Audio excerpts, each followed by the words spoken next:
Good morning, Fenlanders. How are we doing? I'm Daniel. Welcome to Fenland Farming Adventures. Just going to give you an update, first of all, on the bagging line. What did we do? Well, that Magnet up there was overheating. it sends pulses. It sends pulses, or pulses come from the computer and tells it how many pulses to go along. Yeah. But well, they think that wasn't working. They all do it this type. So what they've done, these sensors were mainly for the bag placer, I think, but they're using them now, so that's not being used. So it just goes on these sensors now. When it gets to there, it stops. Yeah. When it gets to there, it stops. Okay. Simple fix. The fan has gone in there, so that was probably overheating that. So that's probably what's made it go wrong. Yeah. So. Is there any other fans like that can go wrong then? Any other magnets anywhere that can go wrong? I don't know. No, I don't. So, yeah. Sensors on the rams. Job sorted then. Well, we think so for now. Yeah, that's one headache out of the way. Let's go and have a look at another headache. Wheel missing. So I had a puncture in that one. I had a flat tyre up the top there as well. Come on, camera, follow the finger. So we'll. I've done the puncture. We'll just get that sorted, and then I've got to try and get in there. There's one of them. That disc in there is collapsed. The bearing is gone. So bit awkward me trying to film and use my hands at the same time. So get this tyre, check this tyre over and make sure that's still good. Oh no. My cousin Karen managed to get the best out of her tyre last night.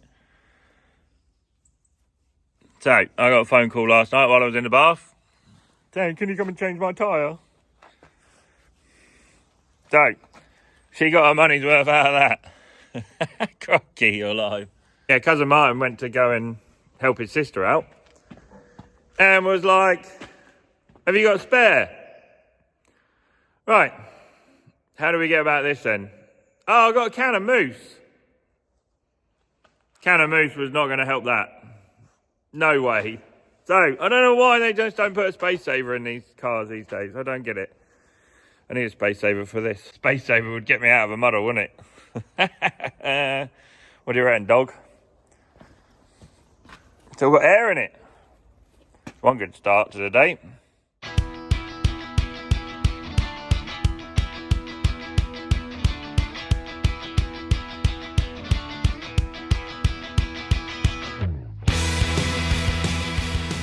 That's the easy bit done. Now, I've got to try and get the two bolts in there that hold that on. Scraper on. We'll see how that goes. My back is not going to enjoy this. I've got to get that disc there off of there. So, can I change that while it's on there? We're about to find out. Otherwise I've got to take all that split pin off. That little knuckle there. Take that all off. Gonna have to find out. Disc off.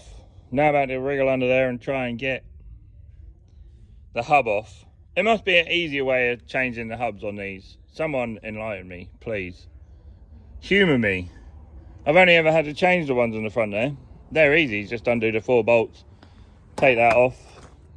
Press it on the press. And jobs are good. And this one I've got to take all this link off. All that link's got to come off to get it off. Could just cut it off and weld it back on again. Coulter's got to come off. And then you got to take the thing off and get the thing back on again anyway. So, I don't know. I know the split pins probably will come out. I'll try and persevere and see if I can get it off to start with. Go from there. As you can tell, that was a new one to go on. Takes you longer to get that off than it does to do the job. It's a right little family affair this is, isn't it? Look. Banana eat changey bearing session. Who said family farms are dead? We're all alive and kicking. Speak yourself. Look at them bloody bananas there. Feel like banana break.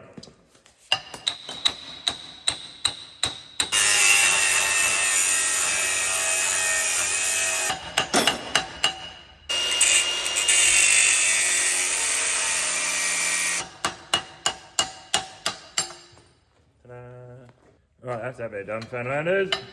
All the wheels back on my wagon then. Yay. It went back on a lot easier than it came off. That is for sure. Let's hope I don't have to change another one of them in the very near future. Fingers crossed we'll see the season out at least. One a year will do me fine. I don't mind the front ones. The front ones are easy. I can do them and nut gun them off in a second. You can have one of them off and change in about 20 minutes. No problem at all. But so I feel like I've done a day's work already. I can't see anything. I'm covered in dust. Probably going to start sneezing soon. Pretty standard view for the next few days, but I mean, well, the last few days, should I say, but we're nearly done. I'm on 106 hectares since this time, so 8 days I've been playing with the drill.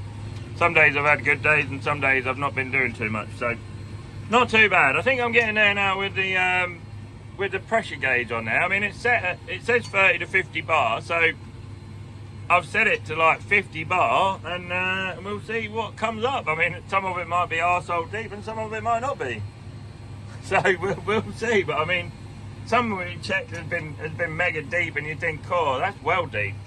That's going to take a little while to come through, and the wings have been shallow. So I don't really know. I mean, if I have any problems with it this year, I'll just get a Verdostat specialist to come out and see me. Unless anyone is a Verdostat specialist and wants to come out and sit with me.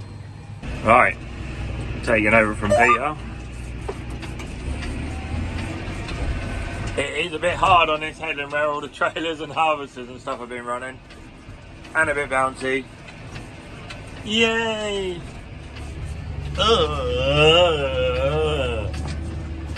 But, mental note for everyone, you need to go back through your sprayer wheeling. So Peter's pulled through the sprayer wheeling here this way, that way. Now I've got to do it this way, otherwise you end up with this all season in the sprayer, which is not pleasant at 12k, not pleasant at all. Yeah, we'll just get this done. I got my Spud Muffin shirt on today, little costume change because everything else was covered in dust, was minging. So yeah, this is the last time for a while anyway. I will cultivate my sugar beet field. So I've got one more to do, but next year I won't have this worry, will I? Their footprints. That's a bit weird. What on earth been walking over my tractor? But yeah, that's hard for us. That is leaving a slot. Martin and his mould drainers would be impressed with that. I'm down there with a subsoiler about 22 inches or so. And yeah, that is hard for us. Normally it's all fluffy. Looks like that. Fluffy as anything, but yeah, that is like concrete. Yeah, for us anyway, it's where the trailers and harvesters and everything have been running. So get that busted out. Final bag going in for a little while. I have got a fair bit more to do, but not yet. Yeah, we could get finished up today. Then I got to go and pre-em a load of fields tomorrow, which will be okay, be fine. And then wait for the harvester to come back, really. Everyone's going off shooting tomorrow, so I'm going to have a day off and all. I need it. Look at my face. Worn out. Poor old Pete's getting the raw end of the stick at the minute. He has to keep stopping. But he's learning his trade now on the road. That's where he'll first start learning. So he's doing a good job. He's nice and steady. Obviously, it's just been subsoil. And it's pretty rough. And he's actually using his head, trying to blind everyone. And using his head and slowing down when he turns around the end. So simple little things, mate. Look at him, thinks he owns the place. A little bit more to go, but that is it. I'm going to treat myself to a day's spraying tomorrow. So if you like today's video and you want to see Mrs. Farmer around, get watching, get sharing, get subscribing. We're just trying to entertain you, that's all on my day to day. Oh, this afternoon's actually gone pretty good. I'm actually happy with that, so that's good. So I will see you on the next one. Cheers, guys.